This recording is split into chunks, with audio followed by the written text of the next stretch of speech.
The Ranveer show clips में स्वागत है आपका। बस देखते रहो और सीखते रहो। भारत में सबसे कॉमन डाइट प्रॉब्लम ये है कि हम प्रोटीन कम खाते हैं, सबसे ज़्यादा। मतलब पूरे पूरे देश में। जो नॉन वेजिटेरियन जो हैं, जो मांसाहारी हैं, उनके डाइट में इतनी प्रॉब्लम नहीं मिलती हमें। उनकी अलग टाइप की प्रॉब्लम मिलती है, वो ज़्यादा खाते हैं। और जो वेजिटेरियन हैं वो तो हर जन को हम लोग को बैलेंस करके देना पड़ता है। सारे वेजिटेरियन जो आपके पास आते हैं, आपको उन्हें कहना पड़ता है कि प्लीज प्रोटीन खा लो। 60 to 70% आजकल थोड़ी जागरूकता हो गई है, प्रोटीन को बल्कि लेकर। अभी ज़्यादा प्रोटीन खाने लग गए हैं वेजिटेरियंस भी। काफ़ी कुछ क्लास ऐसा है। Okay? ज्यादा प्रोटीन क्या होता है? जैसे कि वो बोलेंगे हाँ मुझे कार्ब्स नहीं खाना है, मैं सुबह चिल्ला ही खाऊंगे। Okay okay. ठीक है। और डिनर पे हम केवल पनीर और वेजिटेबल्स ही खाएंगे, प्रोटीन एंड वेजिटेबल्स। तो इस तरह के भी लोग आते हैं। अब उनको ये लगता है कि दाल में क्या कार्ब्स नहीं होते। इनफैक्ट ये मैं ब्रेक करना चाहूँगी, जो भी पल्सेस हैं it is a second class protein. और उसमें जो कार्बोहाइड्रेट होते हैं वो प्रोटीन से डबल होते हैं। जैसे आप अगर आपने दाल खा लिया, बहुत ज्यादा कार्ब्स भी मिलेंगे उस दाल से। हाँ, Okay. बहुत कार्ब्स ही मिलते हैं। Okay. तो बट इस तरह का ट्रेंड चल रहा है, बट मोस्टली मैंने देखा है कि प्रोटीन कम ही होता है लोगों के डाइट। पहले हम non veg good sources of protein list करेंगे और फिर वेज ऑप्शंस भी दे दो, ताकि लोग उस खुद का डाइट चार्ट बना सके at least to some degree. Yes. Non veg में चिकन, फिश, अंडे।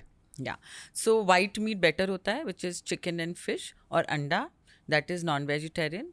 एंड उसमें चिकन में आप लीन मीट ले लो, जो कि फ़ैट कम होता है। फिश भी जो लो फैट वाले होते हैं वो ले लो, तो ये चिकन फिश हो गया। एंड अंडे में अगर किसी को कोलेस्ट्रॉल की शिकायत है, ऐसा नहीं है कि योग से बढ़ता ही है कोलेस्ट्रॉल, काफ़ी लोगों का बढ़ता है, काफ़ी लोगों का नहीं बढ़ता है। एक योग लिया हुआ अच्छा है जी। तो वो हो गया अंडा।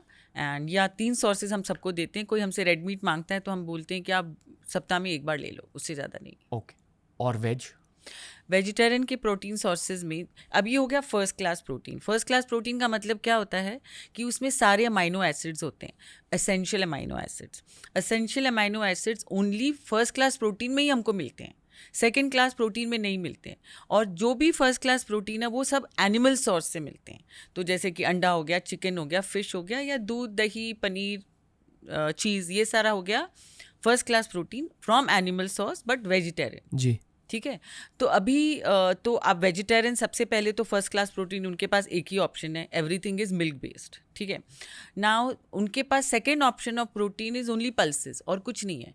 पल्सेस फैमिली, जैसे कि मूंग दाल, चना दाल, सोयाबीन, मसूर दाल, छोले, राजमा, बेसन का आटा, ये सारे के सारे पल्सेस हैं, सेकेंड क्लास प्रोटीन होते हैं। इनको सेकेंड क्लास क्यों बोलते हैं? क्योंकि इनमें all the essential amino acids नहीं मिलते हैं हमको।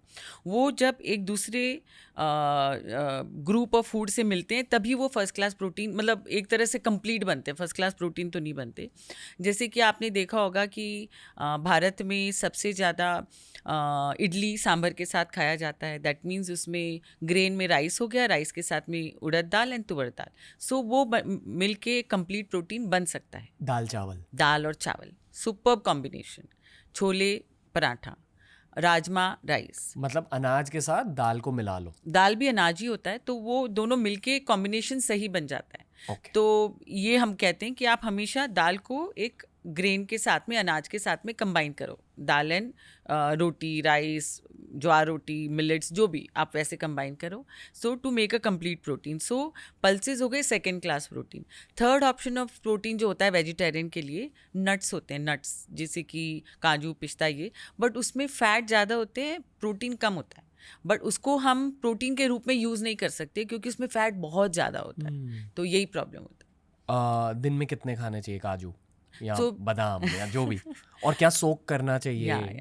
सो ग्राउंड रूल है नट्स खाने का, एक मुट्ठी बंद में जितने भी नट्स आए हम उतना खाएंगे, अच्छा है। चाहे आप काजू खाओ, पिस्ता खाओ, बादाम खाओ, वॉलनट लो, एनीथिंग, एक मुट्ठी।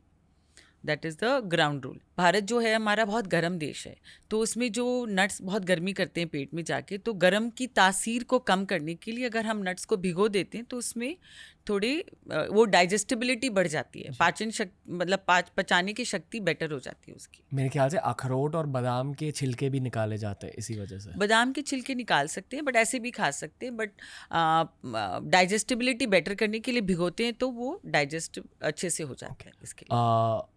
पीनट्स लाइक ग्राउंड नट्स, उसे भी ये देखो मैं रील ट्रेंड्स आपके सामने पेश कर रहा हूँ। तो वो दाल चावल भी मैंने रील ट्रेंड से सीखा है। और अभी एक नया रील ट्रेंड आया कि super food is soaked ground nuts, पर आप इसी कैटेगरी में डाल दोगे? हाँ, सेम, क्योंकि नट्स ही है। सब नट्स ही हैं, बट पीनट की एलर्जी ज़्यादा होती है, तो हम सबसे पहले पूछते हैं पीनट देने के पहले आपको एलर्जी तो नहीं है, तो आप ले लें, वो भी एक मुट्ठी। ओके। अगर हमारे देश के वेजिटेरियंस को हर दिन ज़्यादा प्रोटीन खाना है, जैसे जो लोग जिम करते हैं या ज़्यादा फिजिकली एक्टिव है, तो क्या हर दिन पनीर खा सकते हैं? या हर दिन पनीर खा सकते हैं? पनीर में बहुत फ़ायदा होता है। एक तो आपको जैसे कि आप जैसे हम लेडीज़ की बात करें, जब हम स्टेज पे आएंगे तो मैं आपको बताऊंगी। पनीर में सबसे पहले तो होता है प्रोटीन, दूसरा होता है उसमें कैल्शियम, और तीसरा होता है which is very important for you cholesterol. तो पनीर हम रोज़ खा सकते हैं। इनफैक्ट एक बार मैंने ट्राई किया था अपने ऊपर एक डाइट, जिसमें कि मैंने 1 साल तक लंच एंड डिनर में केवल पनीर की सब्जी खाई और साथ में of course roti and vegetables. Lunch and dinner both. Okay. So कुछ प्रॉब्लम नहीं हुआ, कोलेस्ट्रॉल वगैरह सब सही था, नो प्रॉब्लम। वाह। आई एम अज्यूमिंग कि जब आप एक्सपेरिमेंट करते हो आप ब्लड रिपोर्ट भी ले रहे हो खुद की। ओके, सो हर दिन खा सकते हैं। मैं मानता हूँ कि खाना चाहिए। बहुत सारे भारतीय कभी नॉनवेज खाएंगे नहीं, एंड दैट्स फाइन, वो हर किसी की खुद की पर्सनल चॉइस होती है, पर at the same time protein पर फोकस करना चाहिए थोड़ा सा, वरना बहुत हेल्थ प्रॉब्लम्स होंगे आगे जाकर। अगर आपको ये क्लिप अच्छा लगा तो ऐसे ही 1000 क्लिप्स अपलोड किए गए हैं इस चैनल पर, बस देखते जाओ और सीखते जाओ।